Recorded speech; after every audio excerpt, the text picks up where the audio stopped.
میں برکت پاؤں اور یہ برکت خداوند تیرے لوگوں تک ٹرانسفر ہو سکے اور خداوند تیرے نام کو جلال ملے. مسیح کے پاک نام میں سب کچھ مانگتا اور پا لیتا ہوں. سب کہیں گے آمین. کلام خدا میں سے ابھی ہم نے ایک واقعہ پڑھا. یہ واقعہ اس وقت کا ہے جب یسوع مسیح یروشلیم میں داخل ہوئے. آج اس پام سنڈے کے بعد یہ جو ہفتہ ہے اس ہفتے کو دکھوں کا ہفتہ کہتے ہیں. یسوع مسیح اس سے پہلے بھی یروشلیم میں آتے رہے لیکن یہ خاص ہفتہ تھا جس میں یسوع مسیح نے ساری وہ باتیں مکمل کر دی جو کام خداوند یسوع مسیح کو اس کے باپ نے سونپا تھا اس کو وہ مکمل کر چکا. تو اس کے بعد یہ وقت آنا تھا جس میں یسوع مسیح نے دکھوں میں سے اور ان کے یہودیوں کے چیلنجز ان کی غلط تعلیمات اور ان کے خلاف کھڑے ہونا تھا اور کھڑے ہونے کے بعد اس کو صلیب پر دیا جانا تھا. یسوع مسیح نے اپنے شاگردوں سے بارہا اس کا ذکر کیا کہ وہ وقت آتا ہے کہ اب ابن داؤد یروشلیم میں جائے گا اور یروشلیم میں اس کے ساتھ یہ کچھ ہوگا, اس کے ساتھ یہ سلوک ہوگا کہ وہ اسے قتل کرنے کے لیے کوشش کریں گے, اسے قتل کریں گے, اسے صلیب پر دیں گے.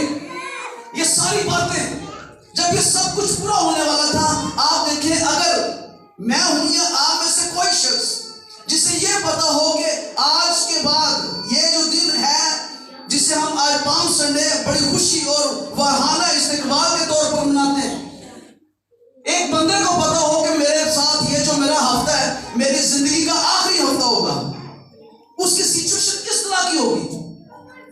کیا سوچتا ہوگا وہ کہ میری زندگی میں صرف یہ آخری ہفتہ یہاں پر زمین پر باقی رہ گیا, اس کے بعد میں اس دنیا میں نہیں رہوں گا. تو اس کی انسان ہوتے ہوئے سچویشن کس طرح کی ہوگی؟